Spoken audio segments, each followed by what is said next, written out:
আসসালামু আলাইকুম ওরহামতুল্লাহ। সো অনেক কিছুই হচ্ছে রাজনৈতিক অঙ্গনে, সেটা দেশের রাজনীতি হোক, বিদেশের রাজনীতি হোক।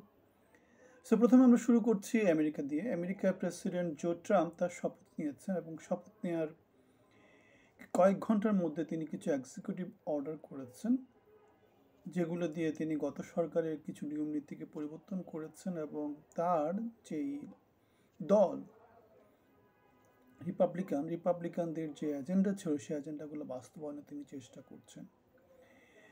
তার মধ্যে কিছু হচ্ছে সিটিজেনশিপ নিয়ে, যে জন্মগত সূত্রে অনেকে নাগরিকত্ব পেতেন, সেই জিনিসটা তিনি বাদ দেওয়ার জন্য এক্সিকিউটিভ অর্ডার সাইন করেছেন।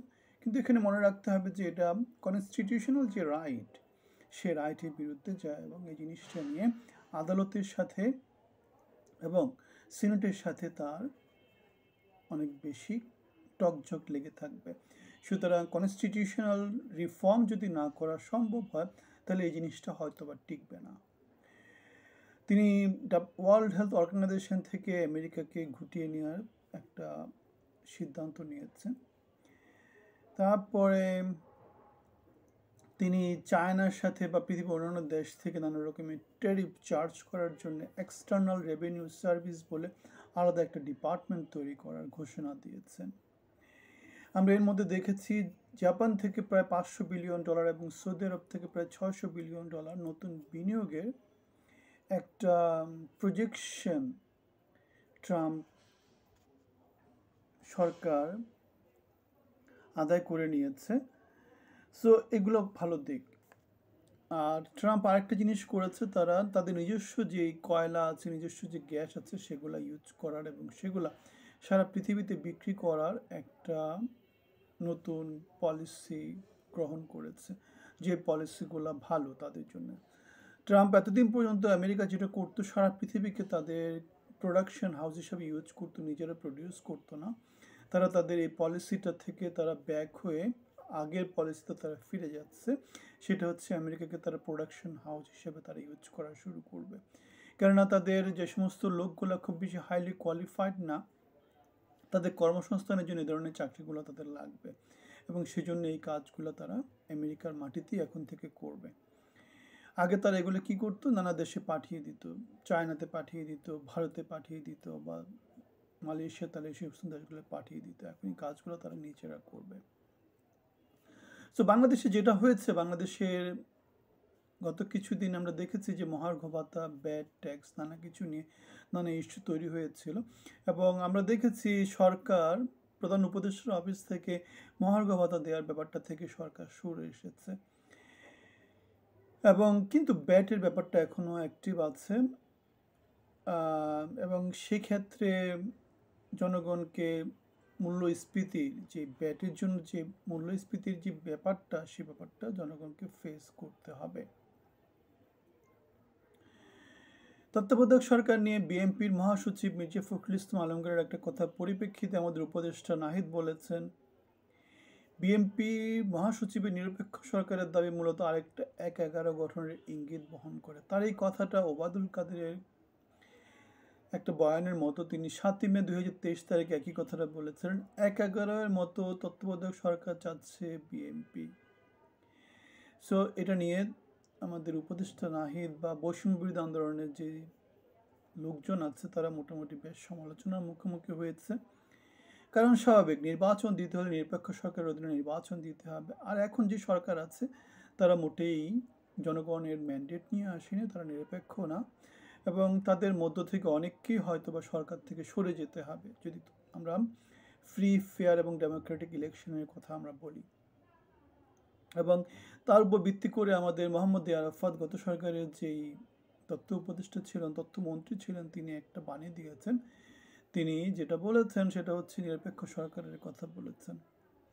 সো আমরা জানি এইগুলা নিয়ে নানা রকমের কিছু আসবে, সামনে যত দিন আসবে, ইলেকশনের দিকে বাংলাদেশ যত গড়াবে, নিরপেক্ষ নির্বাচন করতে যা যা কিছু লাগবে, সেগুলো নানা দল নানাভাবে সামনে নিয়ে আসবে এবং পৃথিবীর অন্যান্য দেশ, গণতান্ত্রিক দেশ যারা আছে, তারাও সরকারের ওপর নানা রকমের প্রেশার তৈরি করবে। এগুলা বাই ডিফল্ট এগুলো সামনে চলে আসবে। সুতরাং সরকারকে এগুলো মোকাবেলা করেই সামনে আগাতে হবে এবং নিরপেক্ষ, স্বচ্ছ একটা গ্রহণযোগ্য নির্বাচন নিশ্চিত করতে হবে।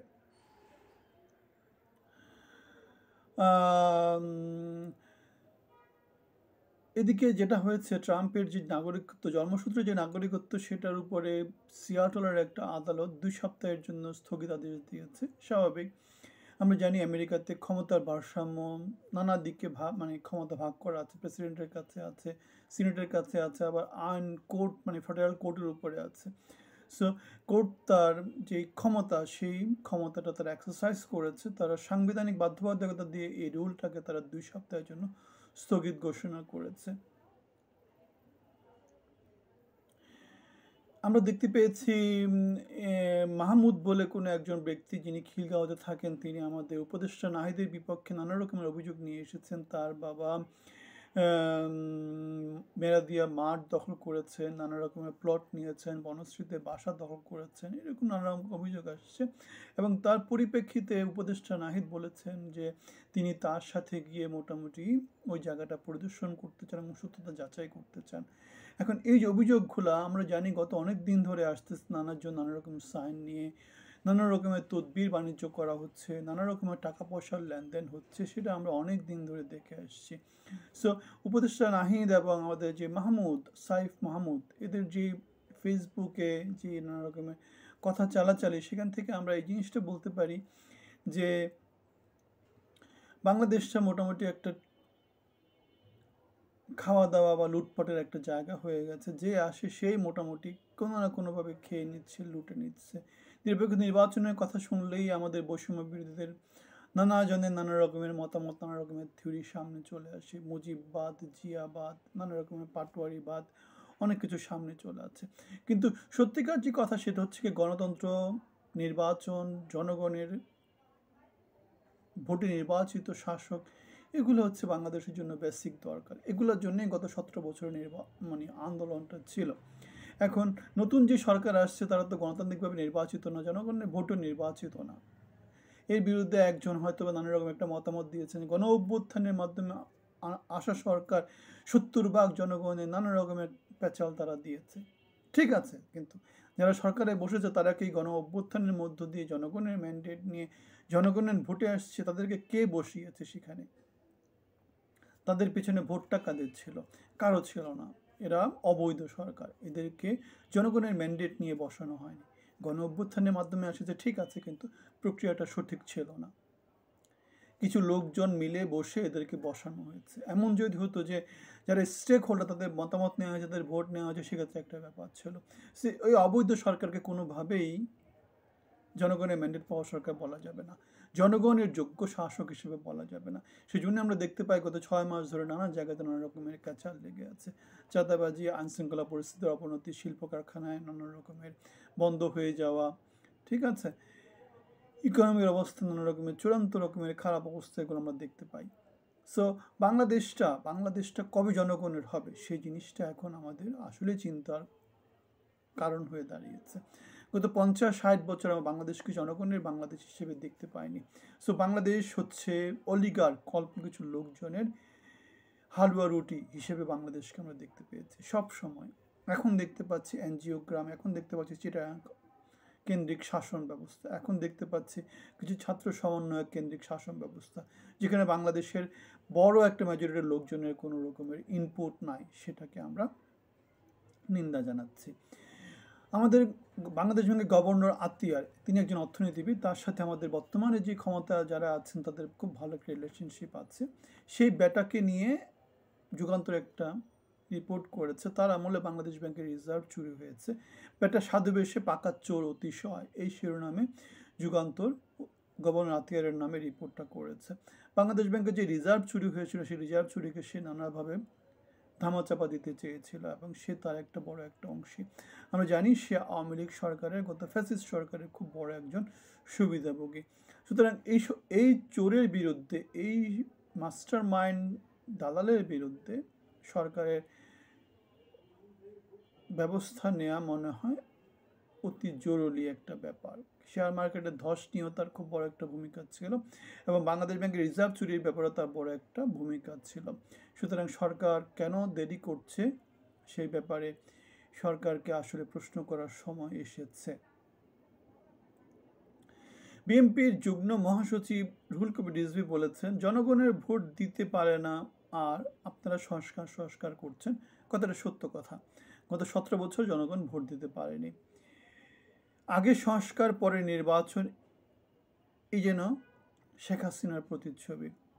কারণ শেখ হাসিনাও বলতেন আগে উন্নয়ন পরে গণতন্ত্র, অথচ গণতন্ত্র হওয়ার কথা ছিল সবার আগে।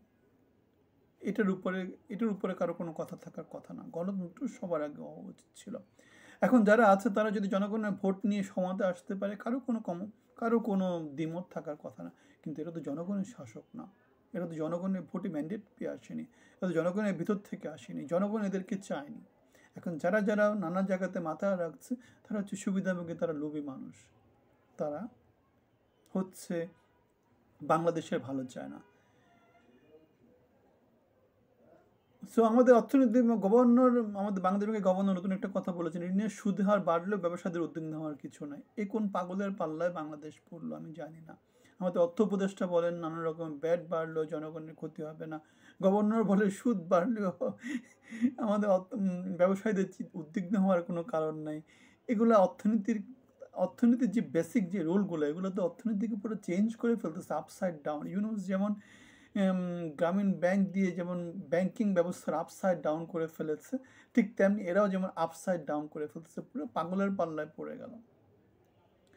সো ইউনুস তো অর্থনীতিতে নোবেল পুরস্কার পায়নি, সে শান্তি পুরস্কার পেয়েছে। অর্থনীতি যে থিওরি, সে থিওরি ঠিকই আছে, তাকে কোনো না কোনোভাবেই অর্থনীতিকে ফলো করতে হবে। সেটা ফলো না করে আপসাইড ডাউন করে কোনো কিছু কেউ কখনো করতে পারেনি, সেও করতে পারেনি। তার যে নোবেল পুরস্কার সেটা শান্তি পুরস্কার, সেটা অর্থনীতি নিয়ে না। সো অর্থনীতির যে এস্টাবলিশ থিওরি, সেই থিওরি অনুসারে ঋণের সুদের হার বাড়লে ব্যবসায়ীদের উদ্বিগ্ন হওয়ার কারণ আছে, ব্যাট বাড়লে আমাদের সাধারণ লোকজনের উদ্বিগ্ন হওয়ার কারণ আছে, দ্রব্যমূল্য নতুন করে বাড়বে। সুতরাং এই পাগলের পাল্লায় পাগলের মতো নতুন প্রলাপ এগুলো গত সরকারের অর্থনীতিবিদ, লিপস্টিক মন্ত্রীগুলোর মতো, যারা বলতো যে 3 বেলা লিপস্টিক দেওয়া আছে, জনগণ খুব সুখে আছে। সো ওই টাইপের লোকজন এখন ক্ষমতায় বসে আছে, স্পোক্স পার্সন। তারা জনগণকে নানাভাবে প্রভাবিত করার ধান্দাতে আছে, নিজেদের আখের গোছানোর তালে আছে।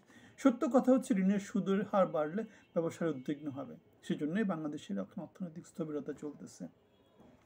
ব্যাড ট্যাক্স বাড়লে জনগণ উদ্বিগ্ন হবে, সেজন্যই দেখতে পাচ্ছ লোকজনের ক্রয় ক্ষমতা দিন দিন কমে যাচ্ছে, নানা জায়গাতে মুদ্রাস্ফীতি দেখা যাচ্ছে, মূল্যস্ফীতি দেখা যাচ্ছে।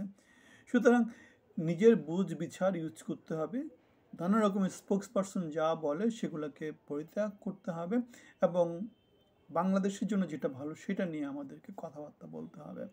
ভালো থাকবেন। আপনাদের যদি ভিন্ন কোনো মতামত থাকলে আমাদেরকে জানাবেন। ভালো থাকবেন। আল্লাহ হাফেজ।